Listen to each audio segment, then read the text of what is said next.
Hello and welcome to Native Yoga Center. My name is Todd McLaughlin, and today I want to teach you how to practice chair pose.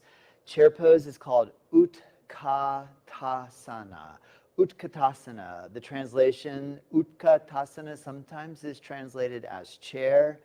The classic Ashtanga version of Utkatasana is knees and feet together, bend the knees and palms together looking up. There's also a chair pose variation, classic in the 84 classic asanas, where the feet are hip width apart, arms forward, and we sit down into a chair position like so. So today I just want to point out a couple of the techniques and tips that help to make chair pose comfortable. Well, maybe we won't go that far, but at least help you to build your strength in your legs. Good. All right, so chair pose. If you're an absolute beginner, chair pose is a very accessible yoga pose, and it can start out with a hip width distance of the feet.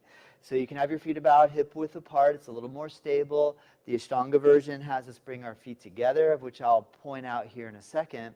However, let's start off with the Bikram version, or the 26 and 2, or the hot yoga variation, the first one that's practiced, the chair pose. And I think this is a good one for beginners because you get to use your arms as a counter lever.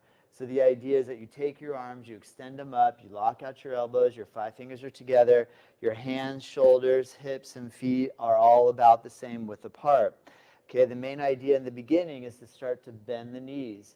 And you might just start with a really simple knee bend. But then we try to challenge ourselves by coming down a little bit lower. Now, one of the things we see is this sort of motion where there's a lot of leaning forward and sticking the hips way, way, way back. And I mean, there's nothing wrong with doing it that way because at least you're exercising and you're bending your knees and you're building strength. However, what you can do to challenge yourself is to try to keep the chest pulling back, or could say adding a little bit of a back bend into the pose. Because what happens is that you can lean forward to come down, but you can also then end up putting a lot of pressure of your toes down against the floor. And what we're going to attempt to do is shift the body weight back onto the heels so you can lift your toes off of the floor. And then you work this sort of cobra spine. So in essence, cobra is where we work a back bend, where you pull your shoulder blades down the back and squeeze the back. So one of the expressions in the chair pose is to work that back bend element while coming down into the chair. Notice my pelvis. I have the ability, or you have the ability, we all have the ability to either anteriorly tilt the pelvis, or we can posteriorly tilt the pelvis. So this action in Utkatasana, and there's a whole bunch of different ways to do the Utkatasana, the chair pose. The main style that it seems to be consistent, though, is that the process of bringing the body weight back onto the heels will work the back bend and pulling the shoulders down to really strengthen the abdominal musculature and also to work the strengthening of the legs. A real common thing that we'll see is the knees will kind of spread out, or you might actually end up dropping in. Try to keep everything in a nice even parallel line. It's kind of like you're skiing, more or less. So you have your arms and your knees about the same width apart. Now in the Ashtanga version of Utkatasana, your feet are together, but a very similar idea. The big difference really are the arms are above the head. Now anytime you do these poses in Ashtanga, it's fingers or palms together. But if you have a very difficult time getting your hands together and having your arms straight, it is reasonable to have your hands separated if necessary. And then it's kind of like an accordion, folding up an accordion shutter, because at the ankle joints, we experience dorsiflex, the shin bones come forward. At the knee joints, we experience flexion as the hamstrings come closer to the calves.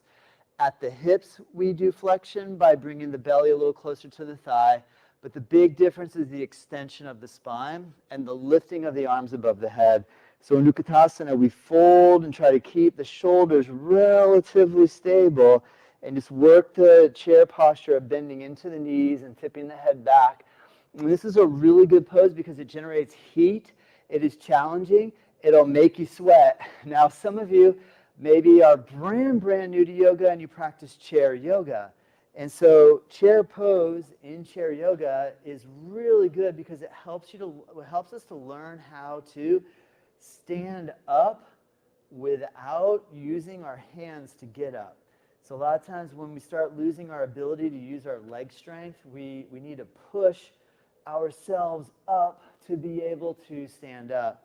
So if you put a chair here, if you're a little nervous about falling, put a chair behind you and practice lean your arms forward and see if you can come down and actually sit onto the chair. And to come back up, lean your body weight forward so you use your momentum. You're going to use leverage and gravity to help you come up. You lean forward, lean into the legs, and resist and press and come all the way up. So this is a really good way to generate your leg power. It's a great way to tone and strengthen the back. It will really get you to sweat without a doubt. It will generate some heat and is an appropriate way to actually get cardiovascular exercise.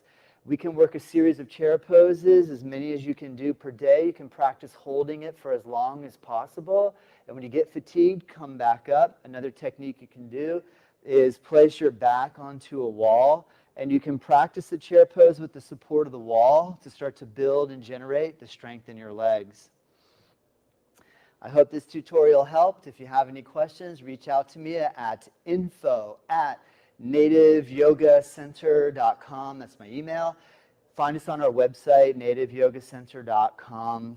You can sign up for online classes with us on Native Yoga Online, of which these links are all on our website, nativeyogacenter.com.